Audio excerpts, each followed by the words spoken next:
Somewhere between one breath and the next, there's a pause, small enough to miss, big enough to fit the whole universe inside it.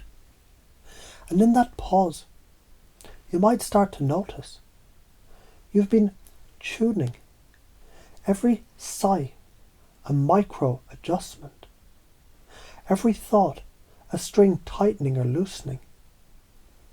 And maybe it's never been about becoming spiritual at all, but about remembering you already hum with the same note as the stars. People call it channeling, but really, it's just listening so carefully that the difference between inside and outside stops mattering.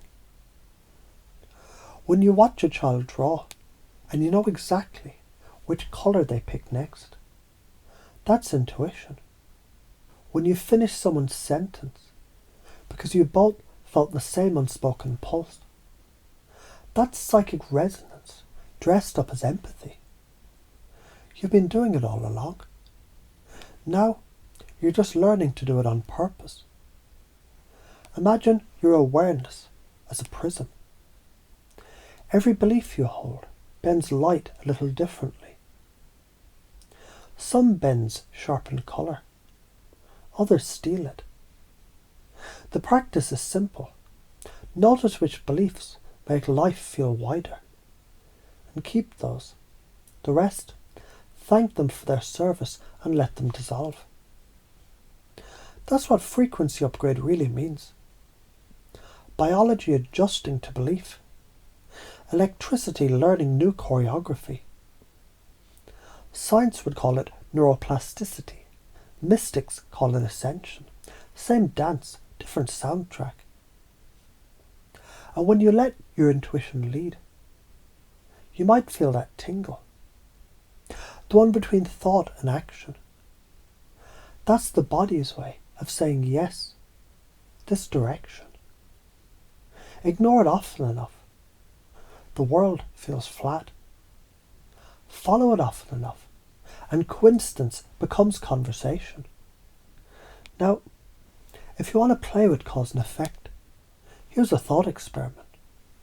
Imagine you don't listen to that quiet pull. Imagine you keep thinking later. Small opportunities slide past, relationships stay half-formed. Life hums, but slightly out of tune. You survive, but you don't quite sing. Now flip it. Imagine you act on one tiny whisper each day. You start meeting people who echo your new frequency. Projects align faster. Luck begins to look like logic in disguise. That's karma rewritten as feedback loop. And you might wonder right now how quickly a nervous system learns a new default. Quicker than guilt, slower than grace. Each repetition, each small act of paying attention, it lays myelin on the habit of awareness itself. So here's the fun, dramatic secret. You don't have to wait for enlightenment. You practice noticing until noticing becomes natural. That's the whole upgrade. Less noise, more signal, less proving, more presence.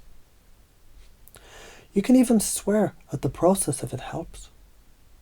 Because sometimes the most spiritual sentence in the world is, all right, enough bullshit.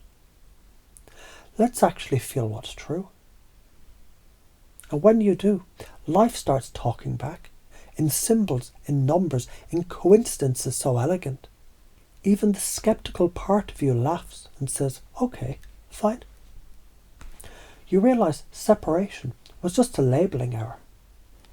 The table isn't separate from the tree. It's the tree's afterlife. The breath you take in right now. Someone else's exhale. Everything is recycling awareness. So while you sit here breathing, maybe some part of you is already adjusting, neurons syncing to a calmer baseline, heart rhythm in training to coherence. Thoughts spacing out, enough for new ones to arrive. And you can keep wondering without trying what life looks like when you treat intuition as data, as channeling, as research. You might discover that miracle is just the scientific term for pattern recognized too late to predict. So go ahead, turn up the lamp. Let the orchestra in the silence play a little louder. Act on the good impulses. Laugh when you miss. Adjust again. That's mastery, playful precision. And whenever you forget, remember this tiny line. I'm not broken. I'm broadcasting. Because you are.